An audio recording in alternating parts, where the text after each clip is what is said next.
Habayekran bikinong patay kubor hadian balawai ke jingelang jangka Kynhun Myntri unong aiktian ke sorkar uba poleng do.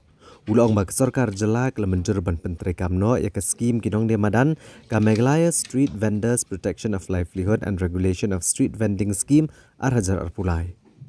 Kajing temu jang ke sorkar kalong bandon kajing renti ban omno asiliang hapreng kajing don kam ban kamai jakpo Kynhun Die Madan bat kumju ban pentikena ban pelaj na kajing kapnya bat kajing shingan jang Kynhun let no one. Uba pol uloong bagi sorkar kelarai ru ban itu ikinong Die Madan kat kum kian ki bapendap ki kendon. Bar kini ki kendon kilong bagi day bandan ke epic ban long kinong shong ke jela om dunai ke license bar ki Shong Die Madan lah ndru benai. Dia banyo ke license na ke municipal dan na ke district council.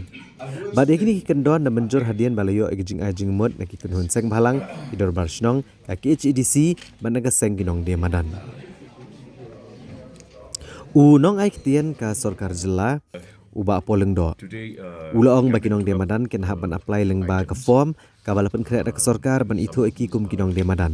Bad hadian bagi lapendap iki kendon ki balabo bad ke sorkar kalapan kret ru ban bu iki jaka na ke bynta kinong Die Madan bad ki jaka ki ba on omsha ban Die Madan.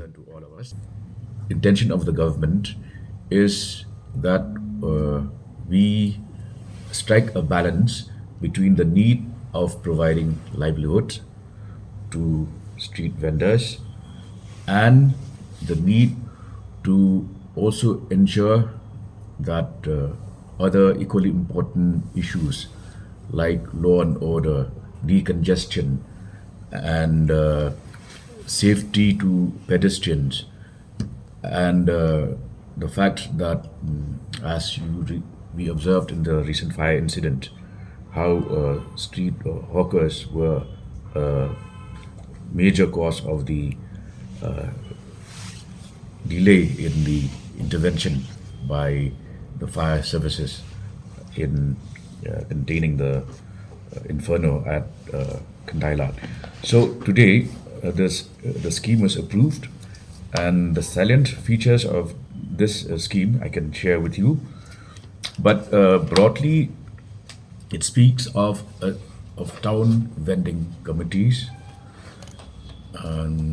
who will be eligible to be identified as legal hawkers. There are a set of criteria clearly laid down. For instance, the person has to be has to possess an epic issued by the Election Commission of India, plus a certificate of at least 6 years, 3 years residence in Meghalaya.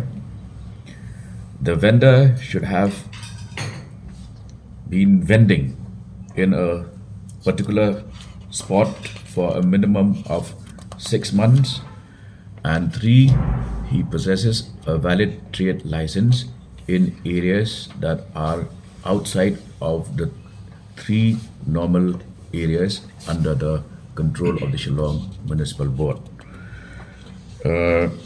We have also received a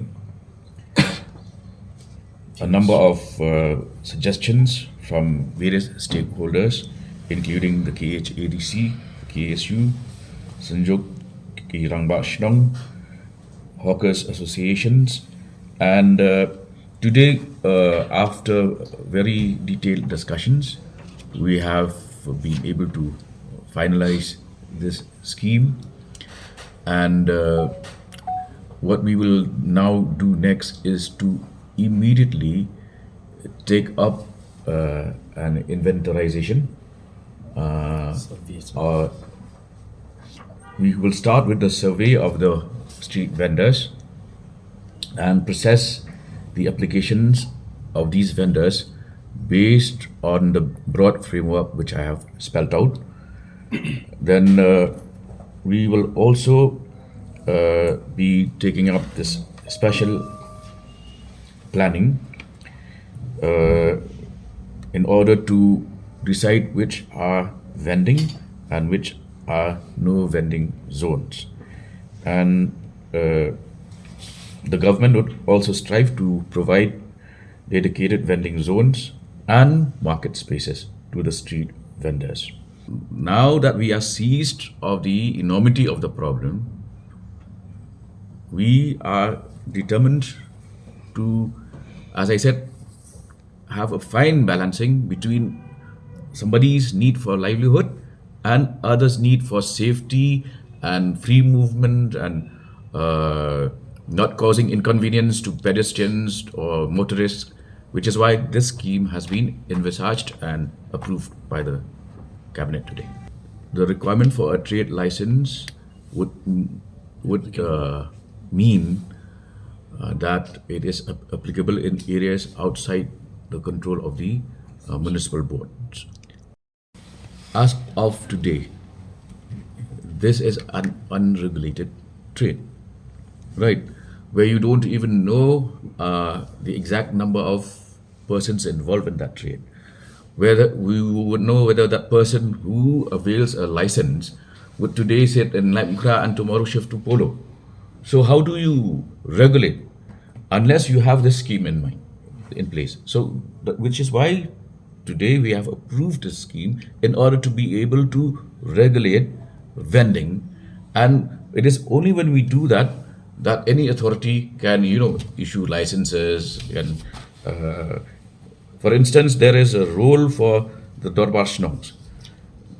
Okay, that they shall also have to furnish a certificate from respective Dorbar Shnongs.